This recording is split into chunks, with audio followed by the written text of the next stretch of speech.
Berjumpa lagi dengan TJ44 di Cerita Bersambung.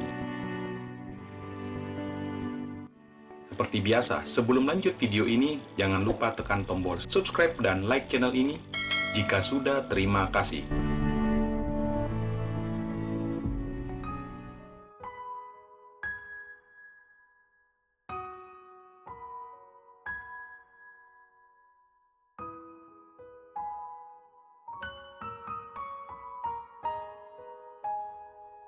Sebuah rumah berlantai 2 terlihat sebuah motor. Baru saja berhenti di depan pagar. Malam ini, Aji mengantar Reni pulang ke rumah.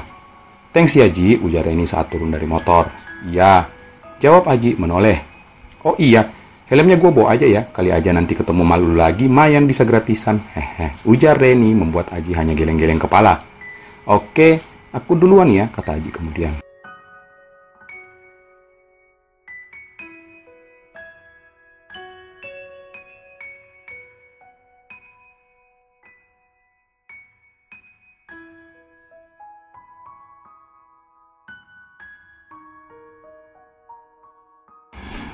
"Kebetulan kayaknya Doi ada di rumah deh," ujar Reni sambil menoleh dan melihat bahwa mobil SUV milik orang tuanya ada di garasi. Enggak deh, besok aja di toko pasti ketemu kok," jawab Aji. "Baiklah, sekali lagi thanks banget ya udah nganterin Reni pulang," kata gadis itu mencoba tersenyum. "Oke," jawab Aji, lalu ia pun memutar motornya dan meninggalkan Reni yang masih berdiri menatap kepergiannya. Iya, kok gue lupa nanyain nomor HP-nya?" gumam Reni pelan setelah Aji pergi.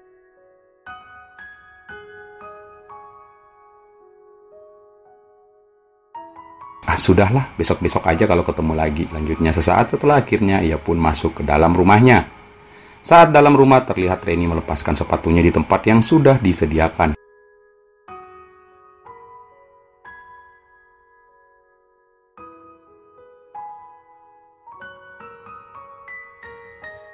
"Dari mana sayang?" tanya mamahnya yang sedang duduk di ruang tengah sambil menikmati tontonan telenovela di layar LED TV 54 inch. "Dari nongkrong mah," hehehe, jawab Reni, lalu ia mengambil tempat di samping sang mamah. "Duh, capeknya," lanjutnya sambil menyelonjorkan kedua kakinya.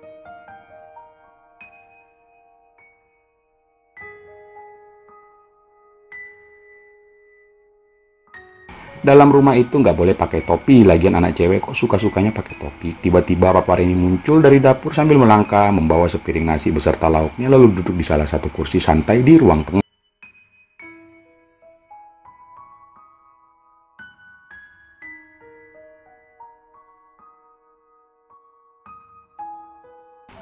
Iya, Reni lupa buka," hehe, jawab Reni, lalu melepaskan topinya dan melemparnya begitu saja.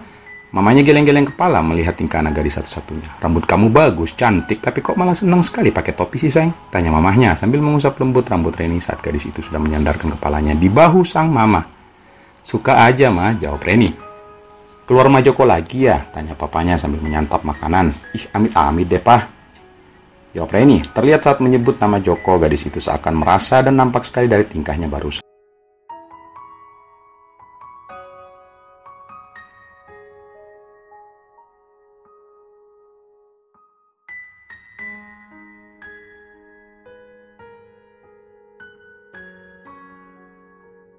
"Lah terus, sama siapa dong?" mamanya menimpali. "Ada deh," jawab Reni nyengir. "Tapi kenapa wajah kamu kusut gini?" tanya mamanya kembali. "Ya iyalah, orang pulangnya naik motor," jawab Reni santai. "Motor?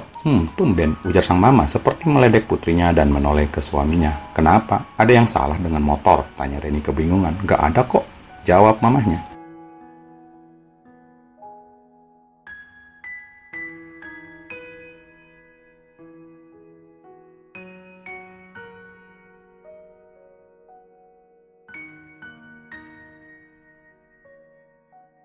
"Hello, muka mama dan papa itu loh kayak ledekin Reni deh," ujar Reni sambil menggeser tubuhnya dan duduk di depan mamanya sambil memandang wajah kedua orang tuanya bergantian.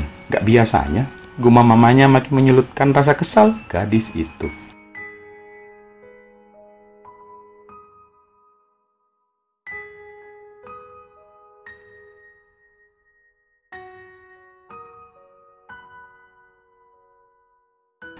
"Alhamdulillah kalau gitu, Ma, berarti anak kita udah nggak takut lagi panas-panasan," sama papanya.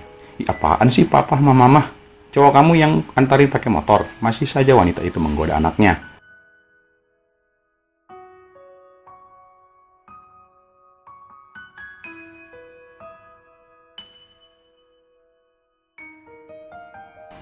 Bukan kok, nggak mungkin lah dia cowok Reni, jawab Reni dengan cemberut. Karena dia pakai motor. Celetuk papahnya membuat Reni melototkan matanya. Apa hubungannya? Ucap Reni sewot. Kalau nggak ada hubungannya, kenapa kamu sewot? Kata mamahnya membuat Reni mengerutkan keningnya. Habis, apa sih maksud papa dan mama? Suasana dalam ruang keluarga terlihat begitu akrab, di mana terlihat kedua orang tua Reni masih saja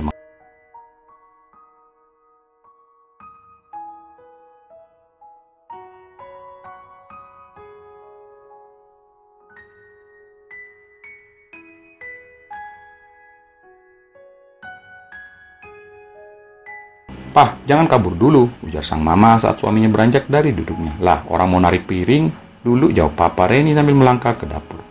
Sudah, Pak? Tanya mamahnya saat suaminya sudah kembali ke ruang tengah. Udah deh, Mah, cukuplah ledekin Reni. Ujar Reni masih kesal. Reni sayang, mama hanya mau bilang ya, jangan memandang orang itu dari luarnya. Baik itu dia hanya naik motor, naik mobil, bahkan berjalan kaki, tetap kita harus hargai, ujar mamahnya membuat Reni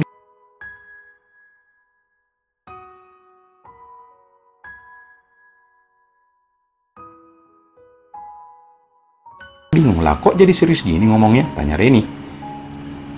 Ya kan mama hanya berpesan. Papa aja naik motor tapi mama masih cinta tuh sama papa, celetuk pria di hadapan perempuan itu.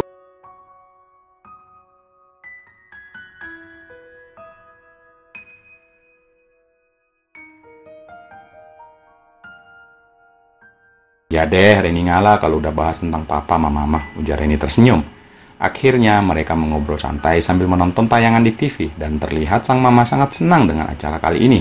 Saat TV kembali menayangkan beberapa iklan, kedua orang tua Reni kembali menoleh ke putrinya.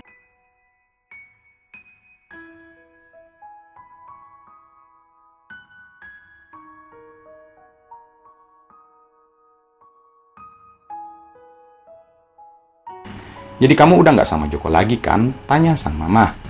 Iya lama ke laut aja tuh anak, jawab Reni. Terus yang anterin pakai motor itu siapa? Maksudnya namanya siapa? Goda mamahnya kembali. Oh itu si Aji, jawab Reni santai membuat kedua orang tuanya saling menatap. Aji, mamanya bersuara.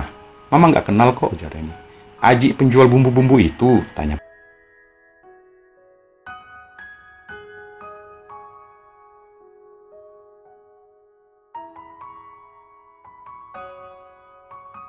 Hah, kok bumbu-bumbu sih, Pak? Reni tertawa sambil menggelengkan kepalanya.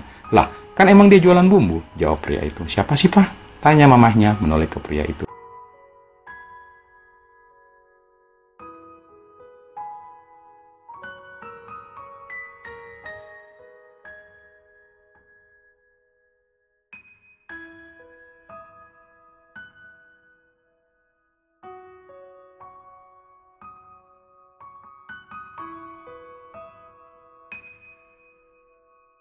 Itu loh salah satu sales yang suka ke toko, jawab papanya. Sales, tumben. Gumam mamahnya lagi membuat Reni memanyunkan bibirnya. Udah daripada panjang Reni naik dulu, mau bobo, kata Reni memilih menghindari kedua orang tuanya dan bergegas pergi ke kamarnya. Kedua pasang suami istri itu saling menatap saat putrinya sudah naik ke kamarnya. Kemudian saat mereka berdua menaikkan bahunya merasa heran akan sesuatu.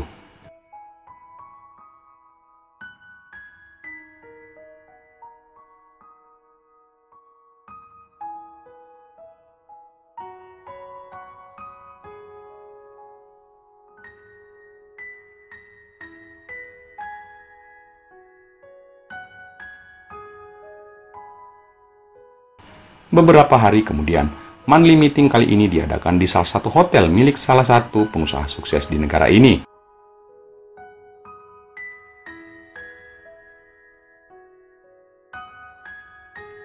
Beberapa tim baik supervisor maupun sales rep dari berbagai daerah se-Sulawesi sedang berkumpul di ballroom hotel. Begitu juga Aji dan timnya sedang ngobrol dengan para sesamanya. Beberapa HR juga kerap kali menggoda para admin yang sedang menyiapkan beberapa perlengkapan meeting. Begitu juga Mita tak lepas dari godaan para supervisor di situ. Bro, mantap kali admin lu tuh. Nggak, ujar salah satu SR yang berasal dari daerah Tenggara. Bisa aja nih bapak. Mana aku tahu, jawab Aji tersenyum. Terlihat dari arah depan, Pak Putu sedang berjalan dan semua tim yang berada di sana langsung menyapa.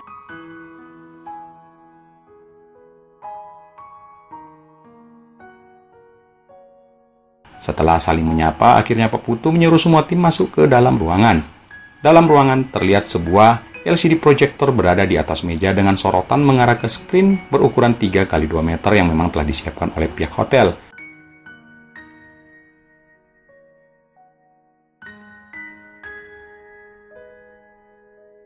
Round table pun sudah dipenuhi oleh para peserta yang berjumlah 10 meja. Mita dan ketiga admin lainnya duduk di meja bagian depan sambil menyiapkan catatan-catatan kecil untuk membackup timnya masing-masing nantinya. Pak Putu akhirnya melakukan opening speech beberapa saat.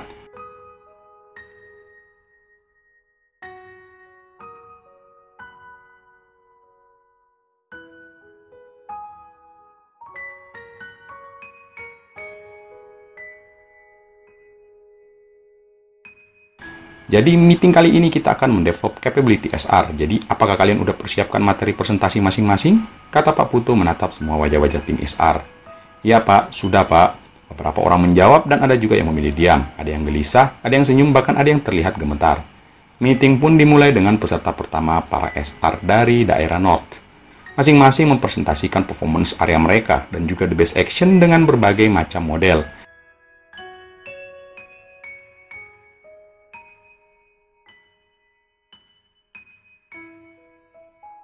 Terlihat Pak Putu hanya memperhatikan presentasi tim North dan sesekali bertanya kepada masing-masing presenter. Tak terasa waktu break pun tiba. Masing-masing peserta dipersilahkan untuk menikmati hidangan makan siang di depan ballroom yang telah dihidangkan oleh pihak hotel.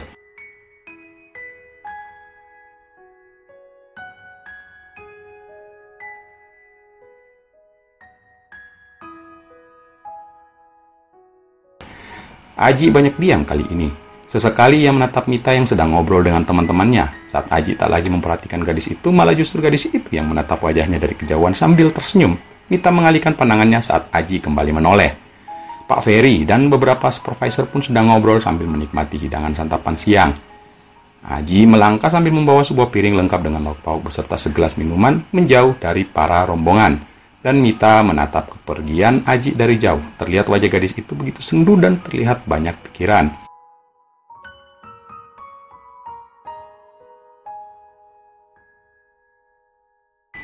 Aji memilih menghabiskan waktu istirahat di dekat kolam renang yang ternyata bisa digapai dari pintu darurat. Hanya naik 2 anak tangga akhirnya Aji mencapai kolam tersebut yang tak terlihat ramai. Hanya beberapa orang saja yang sedang duduk santai di tepi kolam. Saat Aji mulai menyantap makan siangnya, tiba-tiba HP-nya bergetar tanda adanya pesan masuk. Mita, ISM, di mana?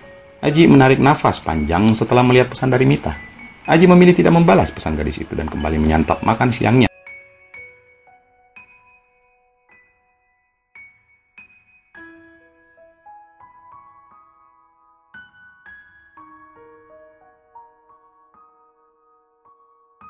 HP-nya bergetar lagi. Aji mengernyitkan alisnya lalu menghentikan makannya sesaat. Mita ISM, kamu marah ya? Kok nggak balas SMS Mita?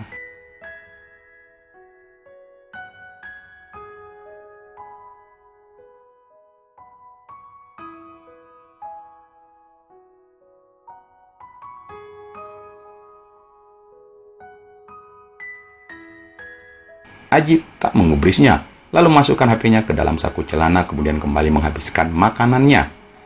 Beberapa saat kemudian, Aji sudah kembali ke rombongan dan Mita yang melihat Aji datang tiba-tiba menghampirinya.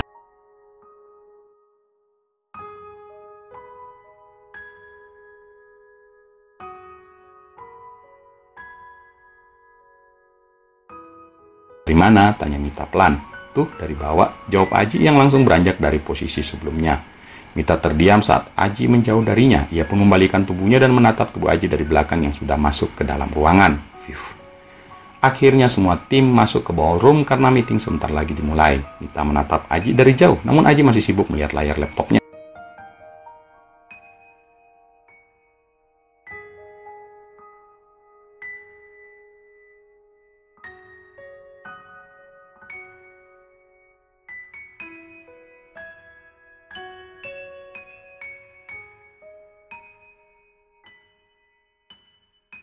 Tiba-tiba Pak Ferry menghampiri Aji. "Gimana Ji, udah beres?" tanya Pak Ferry memegang pundak Aji. "Beres Pak, hehe," kata Aji tersenyum. "Good lah, ya sudah, aku ke depan ya," kata Pak Ferry. "Oke Pak," jawab Aji. Kemudian Pak Ferry melangkah ke meja depan dan kembali duduk di tempatnya semula. Meeting kembali dimulai dan sekarang saatnya tim modern yang presentasi. Kali ini Pak Putu banyak pertanyaan kepada tim modern mengingat perselisihan harga antara modern dan tradisional.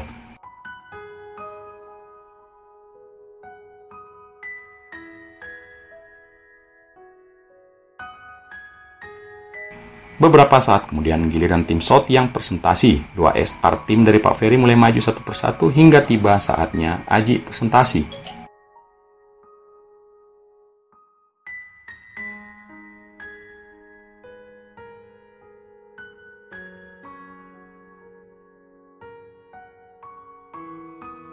Semua mata tertuju kepada sosok Aji setelah Pak Ferry menyebut namanya.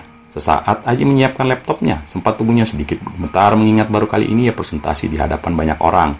Ia berdoa dalam hati sebelum akhirnya ia pun memantapkan dirinya dan berdiri lalu berjalan ke depan.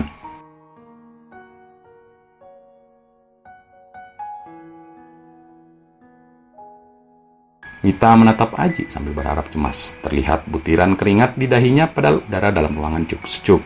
Apa yang Aji rasakan mungkin Mita pun ikut merasakan juga. Aji mulai mencolokkan kabel ke laptopnya, lalu layar screen menampakkan background PowerPoint Aji.